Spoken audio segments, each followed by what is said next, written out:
Welcome back to Stakelbeck Tonight. Are some of the world's most persistent and dangerous problems, like Gaza and Iran's nuclear program, about to be solved? Is it a new day, or is the Middle East about to enter a new phase of instability?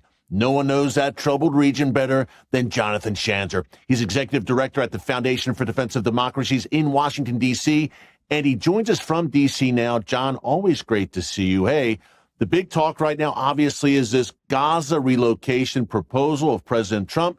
King Abdullah of Jordan was in the Oval Office with him yesterday. Now there are reports, though, that President Sisi in Egypt may not visit D.C. because he opposes this relocation plan. John, what's the latest here? Is this plan possible, or will it strain relations between the U.S. and the likes of Egypt? Well, it's already strained relations between Egypt and Jordan and the United States and Israel by extension.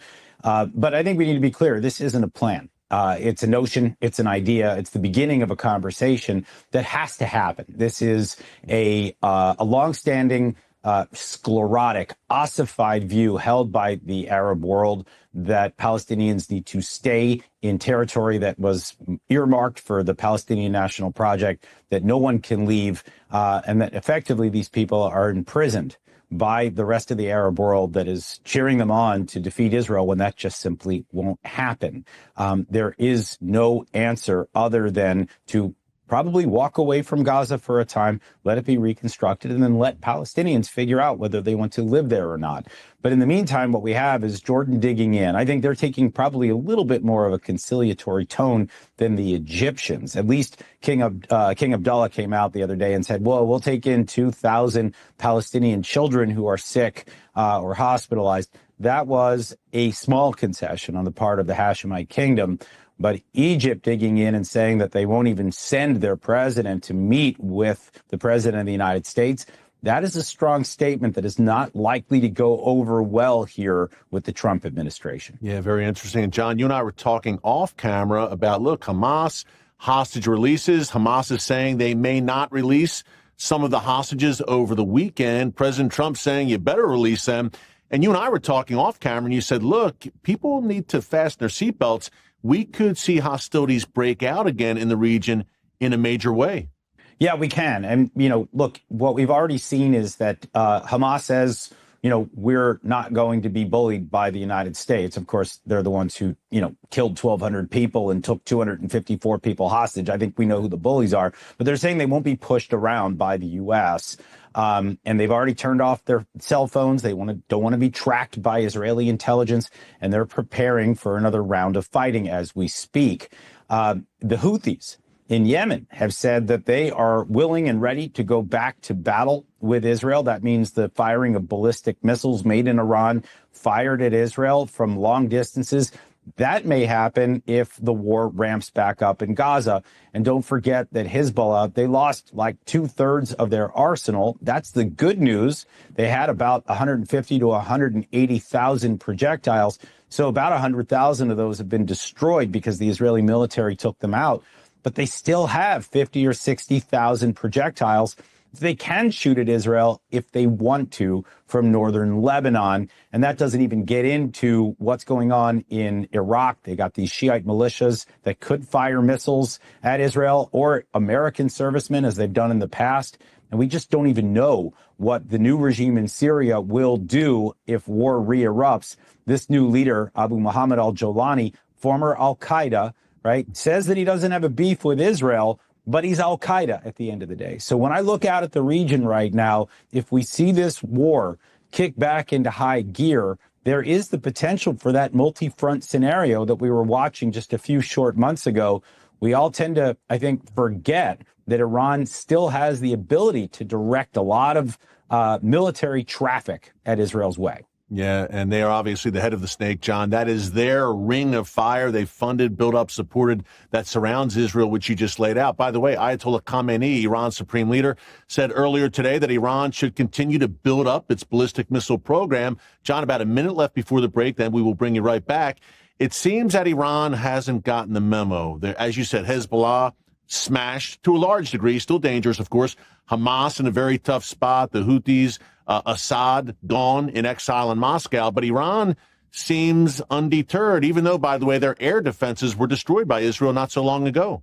Yeah, those air defenses are down. We're looking at a window of weakness right now that the U.S. and Israel, maybe together, maybe separately, they have the opportunity to weaken Iran further. The real question right now is whether Donald Trump wants to try to move forward with a deal, which I think would be a terrible idea, would give the regime, kind of a lifeline, or maybe to start to think about taking out those nuclear facilities, the ballistic missile production sites, maybe some of the energy assets as well, and really send the regime into a tailspin. That's what I hope we'll see, but I think that debate is ongoing. Yeah, the Iranian nuclear menace, folks, we're going to pick up right there with Jonathan Schanzer.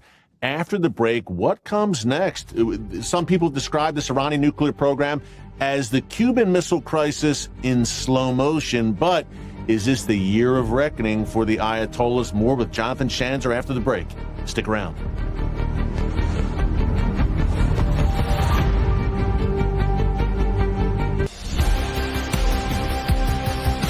Welcome back to Stakelbeck Tonight. We're talking to our good friend Jonathan Schanzer, Executive Director at the Foundation for Defense of Democracies in Washington, D.C. And John, last week, obviously, Bibi met with President Trump at the White House, and the Iran nuclear program was at the top of the agenda during their meetings.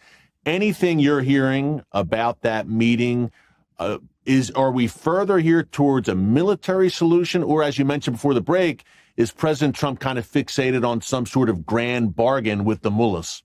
Look, I think we don't know, and I think that's the signature of the Trump policy. You got to expect the unexpected with this president. I think what we have seen is an immediate and eager return to the maximum pressure campaign, that sanctions campaign that is just draining the regime of resources. And that's an important first step. We are seeing continued coordination between Israel and the United States on air defenses and making sure that the Israelis have the munitions that they need in order to tackle that ring of fire that the Iranian regime has built on Israel's borders. And by the way, some of those weapons can be used by Israel's F-35s, as we've seen, as they've gone into Iranian airspace in the past, as well as against the Houthis in Yemen. But the real question remains as to whether Donald Trump wants to try to cut a deal. We know he sees himself as the ultimate deal maker. Yeah. He would love, I think, nothing more than to bring Iran to its knees and then force them to cut a deal that would potentially end the nuclear crisis once and for all. The challenge here, and this is what I hear in Israel, is that the regime is very good at playing rope-a-dope with whoever they're negotiating with. So they continue to drag the negotiations along and ultimately try to get what they want out of the other side.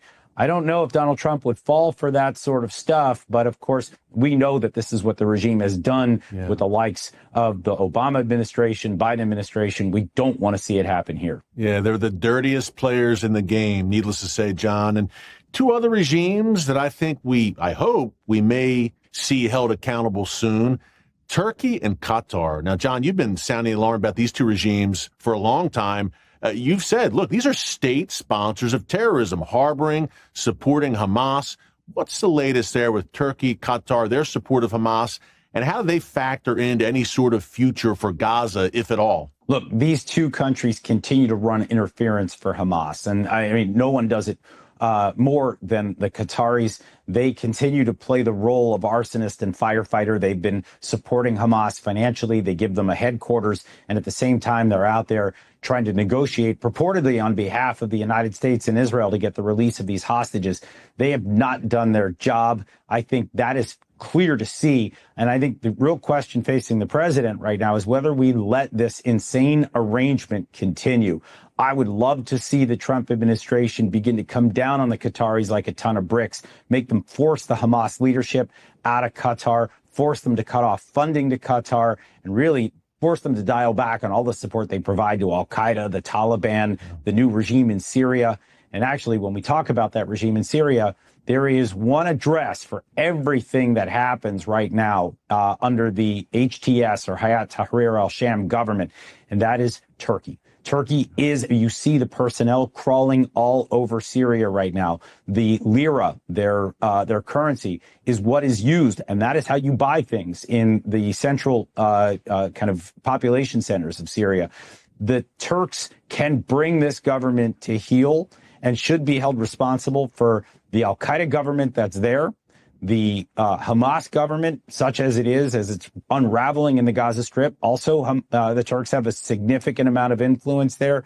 So these are two countries, as you rightly note, we've talked about it on your program in the past. These are Muslim Brotherhood, Islamist supporters. They should not be viewed as allies of the United States. Turkey should not be part of NATO. Qatar should not be a major non-NATO ally. Both should be shunned by this administration. We're just going to have to hope here that the Trump administration figures that out quickly and begins to take action. John, well said. And look, Turkey, the second largest military in NATO behind the United States.